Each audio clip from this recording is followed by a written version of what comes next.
I've come out here to the remote part of eastern Oregon to tell a little bit of the history of the occupation of the Malheur Wildlife Refuge. And what I want to get across right away is that these weren't right-wing Christian zealots trying to carve out anti-government areas. These were people that were upset, legitimately so, at the Harney case. And the Harney case was a local family that had begun making clearing fires. There were wildfires coming through, and because as you go from Idaho to eastern Oregon, roughly 75% of the land belongs to the federal government. And these ranchers are starting to believe that the federal government is encroaching on their right to graze on the land. They are becoming more and more overbearing and enacting these laws that make their lives difficult. And in many cases, they believe they are not represented by county or local governments, and that this decision is ultimately falling to increasingly more corrupt federal officials. And I'm going to explore a little bit more of the history, but what I want to get across is that from Boise over to Malheur, these are some of the most remote areas of the country. One of the largest counties in the country where people are outnumbered by cattle 14-1. And so naturally, all of Oregon is represented essentially by two cities on the west coast that are overwhelmingly liberal. So these farmers and these ranchers, they rely on government to represent them at a state level and at a local level, but increasingly they feel disenfranchised by their local governments. And I wanted to give a history of efforts in the local area leading up to the occupation of the Malheur Wildlife Refuge and things that have happened since then, which I think are very interesting, especially in terms of efforts to make their own states constitutional counties and enact common law.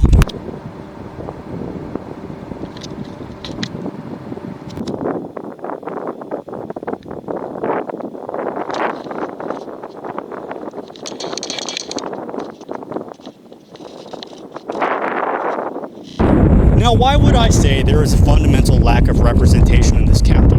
It is 10,246 square miles, and covering all of that is a sheriff's department with only 6 officers, and a police force in the town of Burns, the county seat, that can't even have full coverage for 24 hours a day.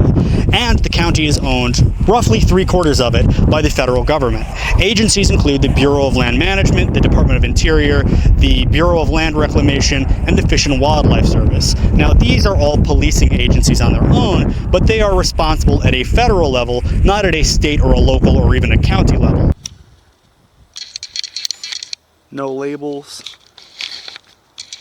a cage in the back, a police radio scanner antenna. Wonder what this is for. So this leads people to believe that they are facing the long arm of federal law. And even worse, they don't really have as much acquaintance with the local population as they should. And since 1998, the BLM specifically has become heavily militarized. Before this year, they weren't really known to carry around guns. Now, the National Park Service has their own SWAT team, and the BLM is using snipers. So people here feel that they are facing the arm of the federal government for any kind of infraction before they can even face local government. And the BLM before 1998 and their gradual militarization would usually take ranchers to a civil court or to local court. Now that they have weapons, armored personnel carriers, snipers, SWAT teams, they feel a lot more emboldened to take direct and violent confrontational action than they do to feel de-escalation, than they do to actually communicate with their local populations.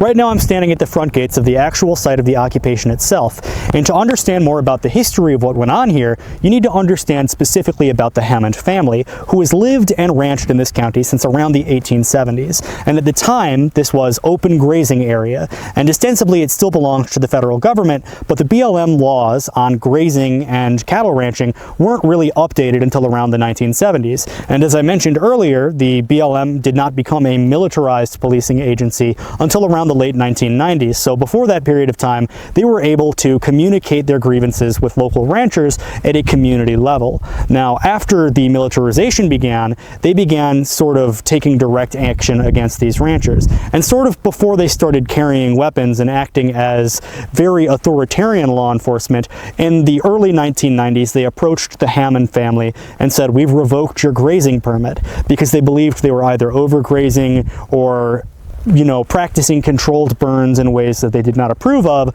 and so they revoked the permit.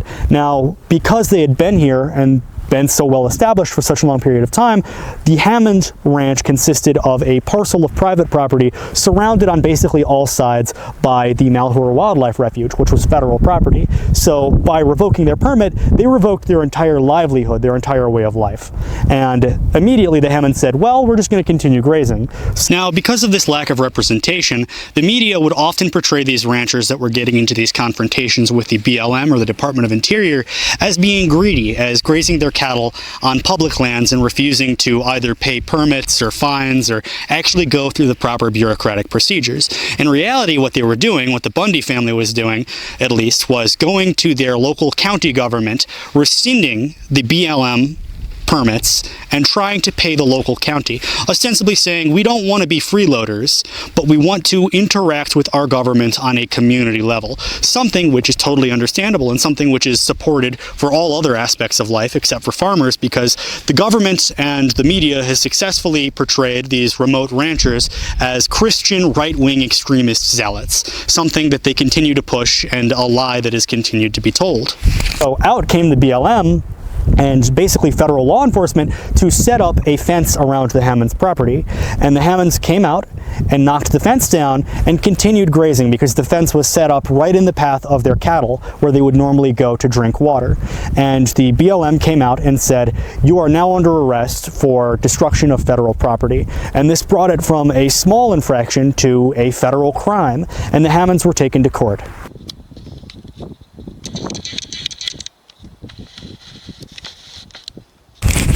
The case that the federal government used as their ultimate example against the Hammond family was a 2006 wildfire that began on Crumbo Butte nearby.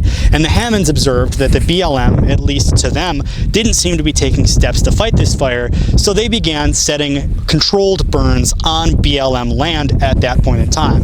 What they didn't realize was that there was a truck carrying BLM firefighters up on the ridge above, and that the controlled burn that they began in the middle of the night, knowing that the BLM and the wildlife refuge wouldn't let them help, actually almost spread and enveloped the firefighters. They were at very real risk of dying, but the Hammond family had no way of knowing they were up there. Behind me is the Harney County Courthouse, and it was here in 2012 that the Hammond Trial went up to the courts. And it was here that the public at large became aware of the disconnect between the federal government and small local government, which wanted to resolve things at a local level. And the judge presiding over this was a man by the name of George Michael Hogan. And the trial reached a stage where the Hammond family agreed to accept a plea deal. They agreed to surrender their rights to appeal their own trial in return for receiving the mandatory minimum sentencing of 5 years. And this seems like a long time, but they were very worried that somebody was going to come at them and charge them with domestic terrorism and give them years, if not decades, in jail. So they took the mandatory minimum. However, the presiding judge, because it was his last day before retiring, actually said that this sentence shocked his conscience. He knew about the local ranchers and he knew the struggles they were going through, so he agreed to do less than the mandatory minimum. He sentenced them respectively to 3 months and then 1 to 1 year. And because of this, the federal attorney came in, the attorney from the District Attorney of Oregon, and she actually sentenced them, she overturned the case and resentenced them to 5 years. And the locals in the community saw this as a way for the federal government to totally negate local courts, which had been decided at a local community level, and step in and say, we know what's best, and we're deciding how long these ranchers spend in jail. And so the Hammond family became sort of prisoners of conscience, and a lot of people started advocating for the sheriff, which is the constitutional authority within the county, to protect the Hammond family from arrest. And the sheriff was very sympathetic, but he felt that he naturally couldn't do this, so the people started forming this idea that they needed to take the law into their own hands. And this is around the time that militias started to form, and groups led by the Bundys and different 3% groups started showing up in town.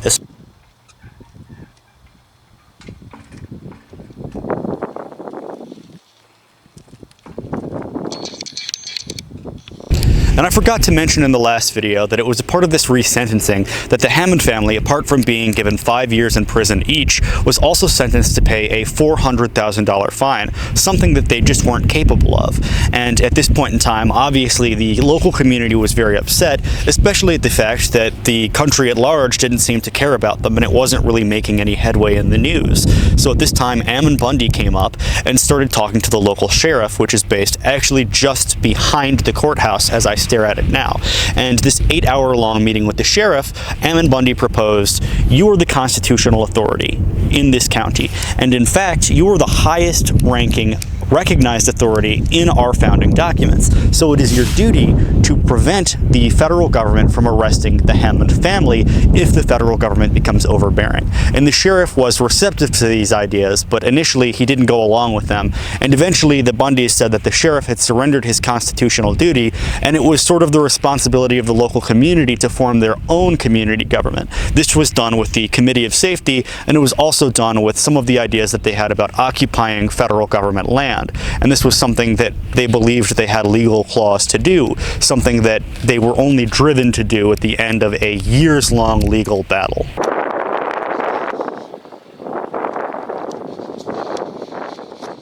I'm here at the Harney County Fairgrounds to talk more about the sovereign citizen ideas of government. And it was here in December, slightly before the occupation, that local community leaders actually met to establish what they called a Committee of Safety. And there is historic precedence for committees of safety, historic precedence matching very closely what you would see in these remote counties that are more governed by the Department of Interior than they are by local police or by the sheriff. And the committees of safety in the Revolutionary War were created by patriot groups or even by people who were monarchists but opposed to the corruption being displayed by colonial administrators.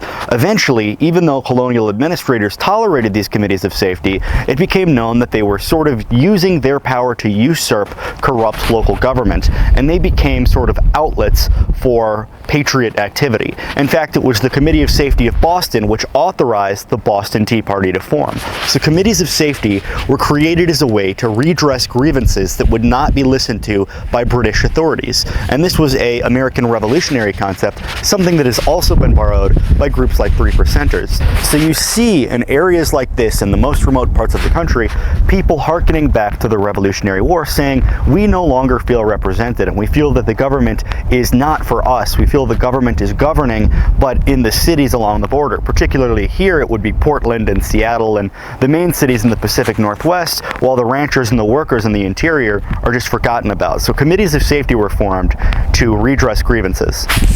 Burns, as the largest town in Harney County, but only having a population of under 5,000, actually went on edge because for a period of time, for the few weeks preceding the occupation of the wildlife refuge, a number of camo-clad men carrying rifles were seen walking around town.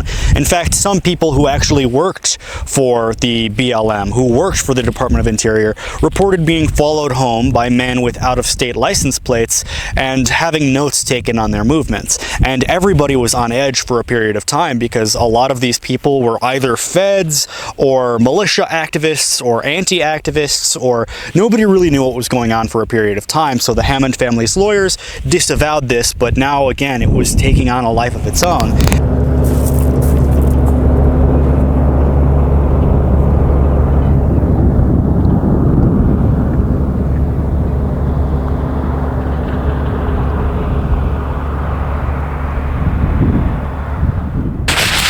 Early on in this conflict, Ammon Bundy actually did hold meetings with the Hammond family, and despite initial cooperation, eventually they distanced themselves from each other, although Ammon Bundy would continue flying the banner of constitutionalism and would eventually establish his own private militia, the Citizens for Constitutional Freedom.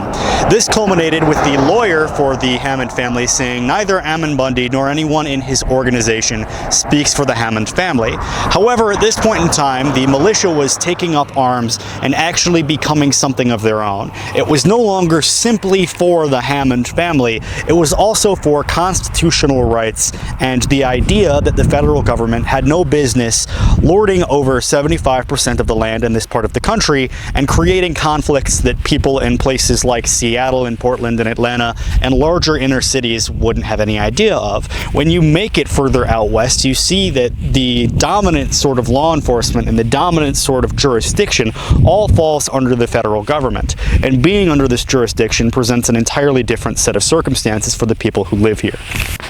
By December of 2015, the Fish and Wildlife Service began distributing flyers with Ammon Bundy's face on them, telling their employees to be on the alert for this man, but not that he was actually under arrest.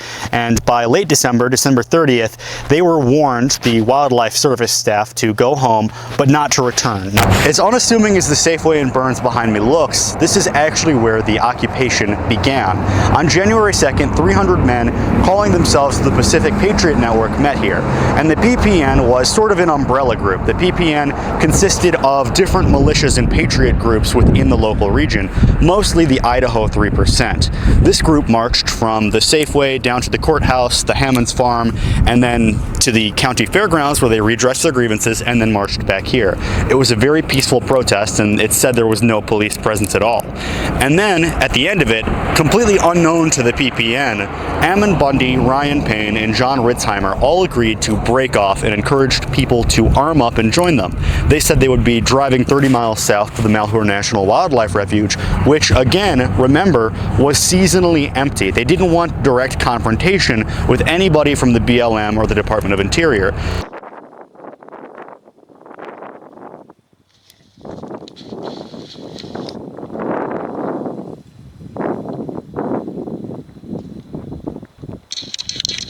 By early January, the occupiers had issued their demands. Essentially, these demands were to relinquish federal control of the Malheur Wildlife Refuge and to release the Hammond family from jail. And the Hammond family actually distanced themselves from it, but as I said, it had grown into its own movement. Ammon Bundy created the Citizens for Constitutional Freedom, which was sort of an ad hoc militia that popped up. And this doesn't have much presence online anymore, but from what I understand, they still do exist to a small extent. And at the same time, local police were being very responsible. They were saying that they would not be the first ones to fire a shot, and they were not setting up any barricades, because escalation would be setting up barricades and keeping these men isolated in one spot. In fact, most of the occupiers were coming and going very freely. Ammon Bundy was seen teaching in local auditoriums, giving lectures on constitutionality, and Lavoie came and went pretty freely, and they continued coming and going up until Lavoie Finicum was killed in an FBI ambush, I believe on January 26th. One of the things that I think is most interesting about the occupation of this place is that the occupiers and local police always had a pretty cordial relationship, although this relationship sort of deteriorated with the local sheriff towards the beginning and middle part of the occupation of the wildlife refuge. But they more or less came and went freely, and Lavoie Finicum, as well as the Bundys, were speaking in town and actually leaving and coming and going very often, and they made it known to the police that they wouldn't be the one to start the conflict, and the police, at least locally, said that we're not going to start any conflict either. So this boils down to federal police, the FBI, especially the media, painting them in a violent light, saying that these people are going to start a violent killing fest any day now.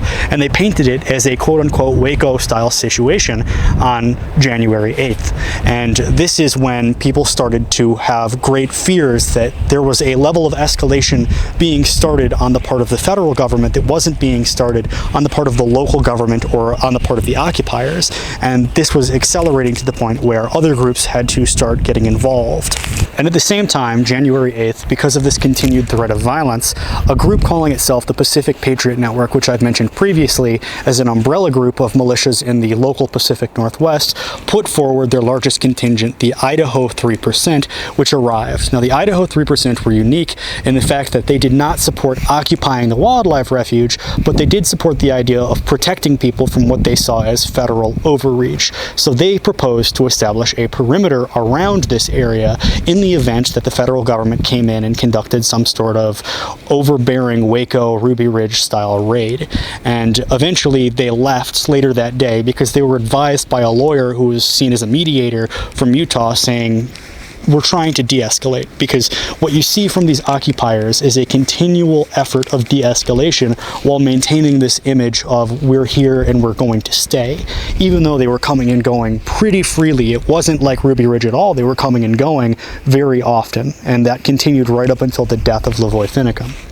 On January 11th, Ammon Bundy and other occupiers went out to the fence that was erected by the federal agents that was blocking the Hammond family from accessing federal land and removed it themselves. Immediately following this, the Hammond family re-erected it and said, we want to disavow this action and create as much peace as possible. We don't want any confrontation. And at this point, it had taken on an attitude all of its own, and the occupiers were seen as completely separate, and the media at no point ever really focused on the Hammond Arson case. They only focused on the Bundys and the occupiers and tried to paint them in as bad a light as possible.